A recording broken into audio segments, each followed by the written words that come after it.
خالص نام رکھ سکتے ہیں کوئی بات نہیں۔ مکڑی زیادہ ہو جائے تو مکڑی پکڑ کے کھا لے، حرام تھوڑی ہے۔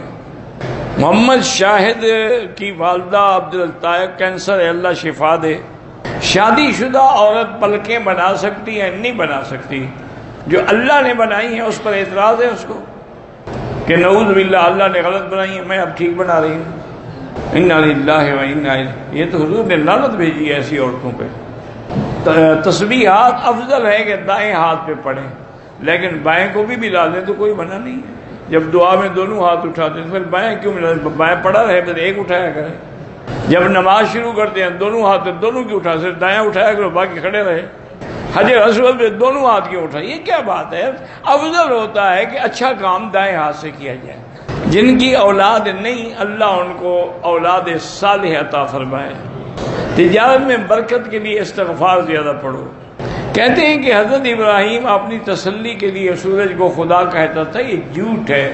ابراہیم تو امام الموحدین ہے، وہ تو کافروں کو بات سمجھا رہے تھے کہ فلما جن علیہ اللیل رأى کوكبا قال ھذا ربی، یعنی یہ میرا خدا ہے۔ اب خدا تو ڈوب گیا۔ ان کو سمجھا رہے تھے، ان کو شک نہیں تھا کہ اپنی تسلی کر رہے تھے۔ اسلام کے مطابق آج کے دور میں حق البحر کتنا ہو، حالات کے مطابق ہو۔ حالات کا معنی یہ ہے کہ لڑکی اگر امیر ہے اس کو تم 100 روپیہ پکڑا دو تو حق البحر نہ ہو، اس کو 1 لاکھ دو۔ جو آج کا رواج ہے، حالات ہیں، اس کے مطابق دو۔ اہل تشیع جو مجلس کرتے ہیں ان کا کھانا بالکل حرام ہے، جانا بھی حرام ہے، کھانا بھی حرام ہے، سننا بھی حرام ہے، چونکہ انہوں نے سچ تو بولنا ہی نہیں، انہیں جھوٹ بولنا ہے، تبرہ کرنا ہے۔ بچوں کے لیے دعا کریں، ان کو عمرے کی کیا ضرورت ہے؟ ویسے ہی نابالغ ہیں، معصوم ہیں۔ کاروبار شروع کرنا ہے استخارہ کرو پھر شروع کرو۔ سخت ہجوم میں حجر اسود کے بوسے پر اگر لڑائی اور دھکا بازی ہو تو اس سے بوسہ نہ دینا بہتر ہے، اشارہ کرو۔ طواف افضل عمل ہے یا قرآن طواف؟ چونکہ قرآن تو آپ اپنے ملک میں بھی پڑھ سکتے ہیں لیکن طواف نہیں کر سکتے مکے کے علاوہ۔ ہمارے بھائی جو مزدوری کرتے ہیں عمرے کے لیے آتے ہیں بال نہیں کٹواتے، ان پر دم ہے نہیں کٹواتے، تو یہاں رہنے والوں کے لیے شریعت بھی بدل تو نہیں جاتی کہ باہر والے عشاء کی 4 رکعتیں پڑھیں اور مقامی 1 رکعت پڑھ کے گھر چلے جائیں۔ میں نے احرام کی حالت میں طواف ہو گیا، صفا ہو گیا، آنکھ میں کچھ آ گیا، چھوٹی انگلی آنکھ میں پھیری، بال ٹوٹنے کا خوف تھا، بہرحال ٹوٹ گیا تو کیا ہو گیا؟ کچھ نہیں ہوتا۔ عصر اور مغرب کی نماز کے درمیان میں طواف کر سکتے ہیں، 2 رکعت نہ پڑھیں، وہ مغرب کے بعد پڑھیں۔ امام ابو حنیفہ رحمہ اللہ تعالیٰ تابعی تھے، صحابہ کی زیارت کی ہے۔ 3 طواف کے بعد میں نے واجب طواف کی 8 رکعتیں پڑھی، بہرحال وہ 2 3 6 رکعتیں 2 نفل ہو گئی۔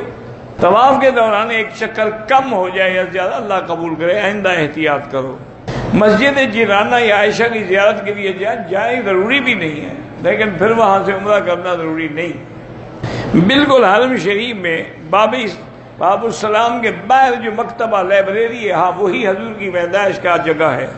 جان بوجھ کے صفیں خالی نہ چھوڑا کریں، اسی لیے امام ہر نماز کے بعد کہتے ہیں الاول فالاول، پہلی صف، دوسری، تیسری، چوتھی۔ میری بیٹی آپ نے دوائی کھا کے غلطی کی، بہرحال جو ہو گیا ہو گیا۔ اب اگر حیض کو آئے ہوئے یا ان داغوں کو لگتے ہوئے 10 دن گزر گئے ہیں تو آپ پاک ہیں، یہ اب بیماری ہے، حیض نہیں۔ آپ غسل کریں، نماز پڑھیں، طواف کریں، سب کچھ کریں۔ پاکستان سے جب ہم جہاز پہ آئے راستے میں جو نمازیں پڑھیں ان کو کیوں قضا کریں گے؟ جو پڑھی ہیں پڑھ لی ہیں، قضا کیوں کرو گے؟ احرام کی حالت میں بھول کے ٹوپی سر پہ رکھ لی، کچھ بھی نہیں ہوتا۔ ایک عورت مدینے سے آ رہی ہے، اس کو حیض آ جائے گا اور اسے فوراً واپس جانا، پھر وہ نیت ہی نہ کرے عمرے کی، آگے چلی جائے۔ اگر نیت کرے پھر رہنا پڑے گا جب تک عمرہ پورا نہ کرے۔ میرا بھائی اسلامی بینکنگ سسٹم جو ہے، اگر حضرت تقی عثمانی مدظلہ اس کی تائید کرتے ہیں کہ یہ ٹھیک ہے پھر وہ ٹھیک ہے، کیونکہ مسائل اقتصادیہ میں اس وقت میرے معلومات کی حد تک پاکستان میں وہ سب سے بڑے ماہر ہیں۔ علماء الحمدللہ ان سے بھی بڑے ہیں، ان کے اساتذہ بھی موجود ہیں، لیکن اقتصادی مسائل کو انہوں نے حل کیا ہے، اور یہ ان کا پوری امت اسلامیہ پہ احسان ہے کہ انہوں نے پوری دنیا کو اسلامی طریقے بینکنگ دیا ہے۔ اب کافر ملک بھی اسلامی بینکنگ میں آ رہے ہیں، 25 بینک ہیں ملٹی نیشنل کمپنیوں کے، وہ اب اسلامی طریقے سے چلا رہے ہیں۔ وہ کہتے ہیں اس میں فائدہ زیادہ، ہمیں پتہ نہیں تھا، اگر بھائی اپنے بہنوں کو حصہ دے دیں تو ان کے والد چھوٹ جائیں گے، ہاں ان کا والد قبر حشر میں چھوٹ جائے کہ آپ ان کو دیں اور اپنے والد کو چھڑائیں۔ ایک شخص کی اپنی اولاد نہیں ہے، اس نے کسی سے ایک بچہ لے کے پالا ہے، وہ اس کی جائیداد کا وارث نہیں ہوگا، یہ تو مطلب بننا ہے نا، حقیقی بیٹا تو نہیں۔ موبائل میں قرآن پاک رکھ سکتے، لاؤڈ کر کے رکھ سکتے ہیں، چاہے حمام جائیں وہ موبائل لے جا سکتے ہیں۔ ہمارے ایک بھائی کو 10% آنکھ میں بینائی ہے، حج فرض ہے، حج کا تعلق بینائی سے نہیں، اندھے بھی تو حج کرتے ہیں نا۔ اگر صحت ہے، تندرستی ہے، کسی کو ساتھ لے آئے، اس کو پکڑ کے رکھے۔ کہتے ہیں جی کہ ہندوستان میں ایک جماعت ہے جو گھوڑے کو حلال کہتی، ٹھیک ہے، کوئی ایسا مسئلہ نہیں ہے، امام بخاری رحمۃ اللہ علیہ بھی اس کو حلال فرماتے تھے، اس لیے جتنے بخاری لوگ ہیں نا بخارا کے، یہ سب کھاتے ہیں۔ کیکڑا اور جھینگا، کیکڑا تو نہیں، البتہ جھینگا حلال ہے۔ اگر پہلی رکعت میں ہم نے مثلاً قل هو اللہ احد پڑھی تو دوسری رکعت میں بھی وہی پڑھ سکتے ہیں۔ حضور پاک نے احرام باندھنے سے پہلے بدن پہ خوشبو لگائی ہے۔ بی بی عائشہ فرماتی ہے میں نے اپنے ہاتھوں سے حضور کے سینے مبارک پر خوشبو لگائی، میں نے حضور کے نام پہ ایک عمرہ کیا، ٹھیک ہے کوئی بات نہیں، اپنے لیے اب کر لو، اس میں بھی تو تمہیں ملے گا نا۔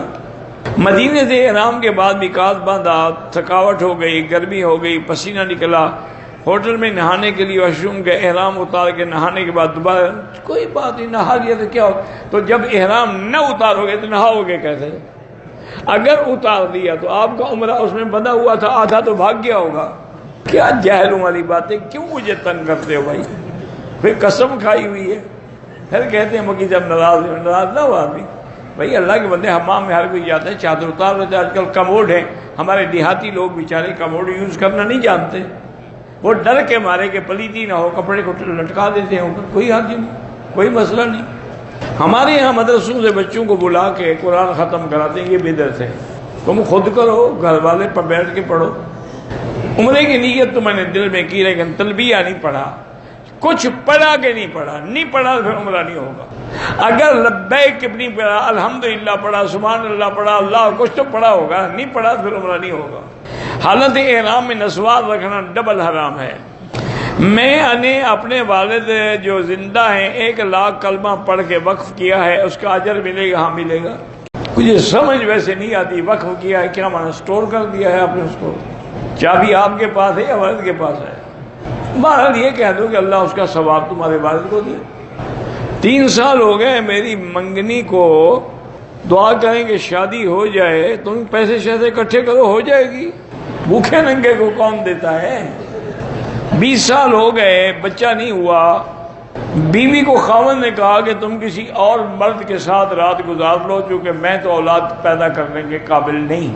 تو اب عورت کو نفرت ہو گئی ہونی چاہیے کہ ایسا بے غیرت اور دیوس آدمی ہے جو بیوی کو کہتا ہے کسی اور کے پاس جا کے رات گزارو۔ بھئی تمہیں اولاد کے قابل نہیں ہو تو علاج کرواؤ، آج کل تو علاج کوئی مشکل نہیں ہے، جدید میڈیکل سائنس میں بالکل علاج ہوتا۔ سب سے بہتر ذکر جو ہے، افضل الذکر لا الہ الا اللہ محمد الرسول اللہ۔